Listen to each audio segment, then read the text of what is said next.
بسم اللہ الرحمن الرحیم۔ ناظرین، اب جانتے ہیں کہ دہشت گردی کی جو لہر پاکستان میں آئی اس کی بنیاد مشرف نے ڈالی جب اس نے امریکہ کے ساتھ دہشت گردی کے حوالے سے تعاون کرنے کے لیے امپورٹڈ جنگ کو پاکستان میں مسلط کیا، اور اس جنگ کو مسلط کرنے کے بعد پاکستان کے ساتھ کیا ہوا، ڈالر ضرور لیے گئے، آرمی کی ڈائریکٹ امداد مشرف نے لی، اور پھر وہ کتنی لی، تقریباً 12 ارب ڈالر لیے گئے۔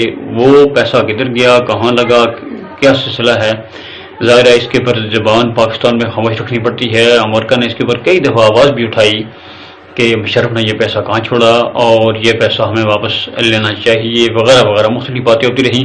بہرحال وہ چلا گیا، مشرف بھی چلا گیا اس دنیا سے، اور آج اس کی روح سے اگر پوچھا جائے کہ آپ نے جو امپورٹڈ جنگ، امریکہ کی جنگ پاکستان میں مسلط کی، اس کا نقصان کیا ہوا؟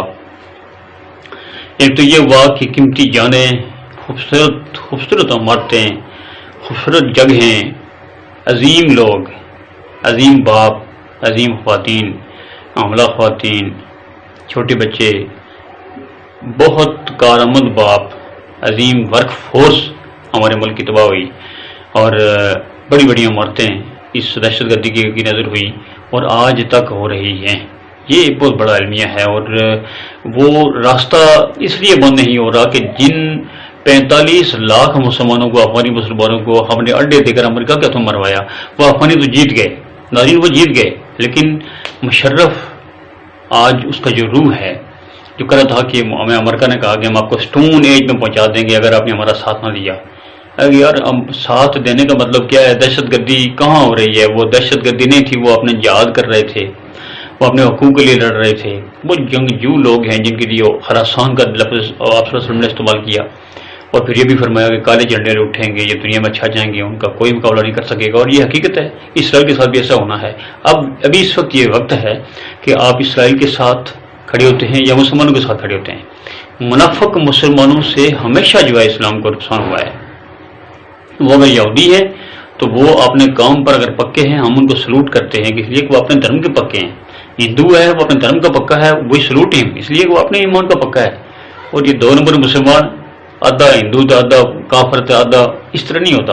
آپ پکے مسلمان بنیں گے تب جا کے انقلاب لائیں گے، تب جا کے آپ اللہ کے آگے کسی نہ کسی خاتے میں فعال کریں گے، کیونکہ آخری مذہب تو یہی ہے۔ یہودیوں کا بھی آخر مذہب یہی بننا ہے، اسلام کے علاوہ کوئی چارہ نہیں ہے۔ It is the final and last decision of Allah. یہودی انتہائی کننگ، انتہائی ناشکرے اور بددعا لینے والی قوم ہے، جن کے اوپر بہت بڑی تعداد میں انبیاء آئے اور انہوں نے ہمیشہ جو ہے ان کی حکومت کی، مفاد پرست بنے۔ یہودی یہ کہتے ہوئے ڈر نہیں لگنا چاہیے، یہ یہودا جو ہے حضرت یعقوب علیہ السلام کا بیٹا تھا، جو اس کی اولاد ہے یہ، تو نوح علیہ السلام کا بیٹا بھی جو ہے وہ حضرت نوح علیہ السلام کے ساتھ نہیں چل سکا۔ تو یہ ضروری نہیں ہے کہ باپ کا جو بیٹا ہے اس کا نام لینے سے بندہ ڈر جائے، وہ یہودی کا نام لے کے مارے جائیں گے۔ سارے یہودی بھی ایک جیسے نہیں ہے، آپ کو زائنسٹ، یہ جو زائنسٹ لوگ ہیں بیسیکلی وہ دہشت گردی کر رہے ہیں، وہ ان کا ایجنڈا جو ہے وہ بہت بڑا خطرناک ہے۔ اور آپ دیکھیں کہ بڑے بڑے جو لیڈرز ہیں یہودیوں کے، وہ بھی اس حماس کے حوالے سے گفتگو کرتے ہیں کہ یہ اپنے حق کی جنگ لڑ رہے ہیں۔ تو گزارش یہ ہے کہ دہشت گردی کے جو تمام راستے ہمیں بند کرنا پڑیں گے، کہ پاکستان کے مختلف حصوں میں دہشت گردی کی جو سرگرمیاں ہیں ان کے حوالے سے آنے والی اطلاعات کی سنگینی کی بنا پر نگران حکومت کو غیر قانونی طور پر مقیم غیر ملکیوں کا انخلاء کا فیصلہ کرنا جو ہے ضروری ہو گیا تھا۔ انخلاء کا فیصلہ کرنا پڑ گیا، اور مختلف علاقوں سے قانونی دستاویزات کے بغیر مقیم افراد کی واپسی کا عمل بھی شروع ہو چکا ہے۔ پاکستان اپنی زمین پر قانونی دستاویزات کے ساتھ قیام کرنے والوں سے کوئی تعارض یا ان کو اعتراض نہیں کر رہا۔ البتہ یہ غیر قانونی طور پر مقیم افراد کی صف میں شامل ہو جانے والے شرپسند افراد کے باعث سر اٹھانے والے مسائل کے سدباب کے لیے ان کے سوا اس کے کوئی چارہ نہیں ہے کہ غیر ملکیوں کو غرضہ کرنا واپسی کے لیے 31 اکتوبر تک کا وقت دیا گیا ہے، اور اب یاد رکھیں کہ 7,000 ملیٹنٹس عمران خان کے دور پہ ان کو اسپیشل واپس افغانستان سے لا کر لایا گیا. اس کے بعد سے یہ دہشت گردی شروع ہوئی، متحری شروع ہوئی، اور ان میں سے اکثریت جو ہے وہ آپ کو پتہ ہے انڈین ایجنٹس ہیں. جبکہ 1 نومبر سے باضابطہ انخلا کی کارروائی بھی پاکستان میں شروع کر دی جائے گی، اور اس دوران ایک جانب تھانوں، کانوائے اور چیک پوسٹوں پر حملہ کرنے والے دہشت گردوں سے نپٹا جا رہا ہے. دوسری طرف خفیہ اطلاعات پر دہشت گردوں کے خلاف آپریشن کا سلسلہ بھی چل رہا ہے. روزانہ آپ سنتے ہوں گے کبھی پاکستانی فوجی مارے گئے، کبھی وہ لوگ مارے گئے. یہ سلسلہ دہشت گردی کے تمام راستے بند ہونے تک جاری رہے گا. پیر کے روز ایسی ہی ایک کارروائی کے دوران ضلع زوب کے علاقے سماڑا میں سمبازا میں شدید فائرنگ کا تبادلہ ہوا، جس میں 5 دہشت گرد ہلاک ہو گئے. پیر کے روز ایسی ہی ایک کارروائی کے دوران ضلع یوب کے علاقے سمبازا میں شدید فائرنگ کا تبادلہ ہوا، جس میں 5 دہشت گرد جو ہے وہ موقع پر ہی ہلاک ہو گئے، جبکہ میجر سید علی رضا شاہ اور حوالدار نثار احمد وطن عزیز پر قربان ہو گئے، شہید ہو گئے. وطن عزیز کی حفاظت اور ہم وطنوں کو امن و چین کی فضا فراہم کرنے کے لیے دن رات مستعد رہنے اور اپنی جانوں کی پرواہ نہ کرنے والے سیکورٹی اہلکاروں کو سلام. اور اس ملک کے یہ لوگ ہیرو ہیں. ان جان بازوں کو سرزمین پاکستان کے علاوہ میں کہتا ہوں کہ پوری دنیا میں موجود اب پاکستان کے جو مسلمان ہیں یا غیر مسلم ہیں وہ ان کو سلام پیش کر رہے ہیں. مگر افسوس اس بات کا ہے کہ جب مسلمان کے ساتھ جنگ کرتا ہے تو یہ بہت ہی افسوسناک صورت ہوتی ہے. ان کی قربانیوں کی بدولت آپریشن ضرب اور آپریشن رد الفساد کے ذریعے ایک بار دہشت گردوں کا صفایا کیا جا چکا ہے، پہلے بھی ہو چکا ہے. اب پاکستان دشمن اور اسلام دشمن قوتوں نے ملک میں افراتفری کے لیے جو جال دوبارہ ڈالا ہے، انشاءاللہ اس سے بھی جلد کاٹ کر پھینک دیا جائے گا. اس لیے آرمی چیف سید عاصم منیر صاحب کی چونکہ اسلامائزیشن کا ان کا جو مائنڈ ہے اس کو ناپسند کیا جا رہا ہے.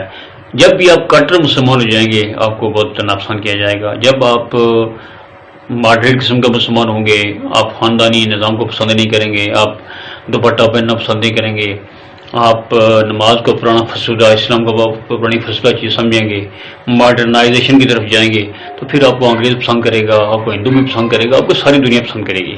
تو آپ جب کٹر مسلمان بنیں گے تو پھر آپ دنیا کی تبدیلی کے لیے ایک نئی آواز دیں گے جو کہ حضور صلی اللہ علیہ وسلم نے دی.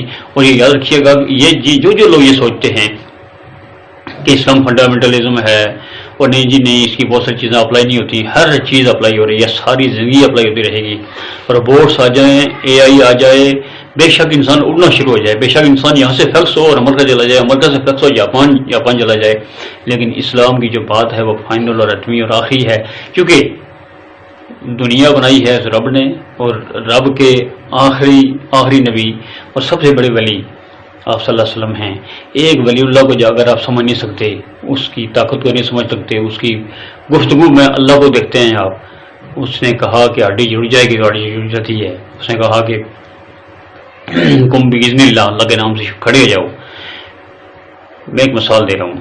تو جو ختم النبیین ہیں جو کہ تخلیق کائنات کی بنیاد ہیں، تو ان کا بتایا ہوا جو دین ہے وہ ہر لحاظ سے کمپلیٹ ہے. آپ اسلام لائیں تو پورا لائیں، ورنہ اسلام میں 2 نمبر لوگوں کی ضرورت نہیں ہے. دہشت گردی کبھی نہیں تھی. دہشت گردی ہم نے خود مشرف کی شکل میں، مشرف نے امریکہ کے ساتھ مل کے غیر ملکی جو دہشت گردی تھی وہ پاکستان میں مسلط کی، ہم نے افغانیوں کو مروایا. اب وہ ہمیں مارنا ثواب عظیم سمجھتے ہیں کہ یہ لوگ امریکہ کے ایجنٹ ہیں، انہوں نے ہمیں مروایا، ہمارے باپ کو مروایا، ہمارے دادے کو مروایا، ہمارے بیٹے کو مروایا، ہماری بہو کو مروایا، ہماری بہن کو مروایا، معاملہ عورتوں کو مروایا، نمازیوں کو مروایا. یہ اگر نہ ہوتے، یہ اگر امریکہ ایجنڈے بننا ہوتے، اڈے نہ دیتے تو ہمیں امریکہ کا مار سکتا تھا. انڈیا سے ہو کے بے شک پاکستان کے اوپر سے جا کے مارتا، لیکن یہ کہ پاکستان اس کو اڈے نہ دیتا کم از کم. ٹھیک ہے جو بھی اب تو ہار گیا، وہ 65 ملکوں کی فوج جو ہے دہشت گرد مسلمانوں کو کا کیا بگاڑ سکی؟ کچھ نہیں بگاڑ سکی. تو اب یہ سوال جو ہے یہ ہے کہ کس نے کیا کیا، یہ وقت کی بات ہے. السلام علیکم ورحمۃ اللہ وبرکاتہ.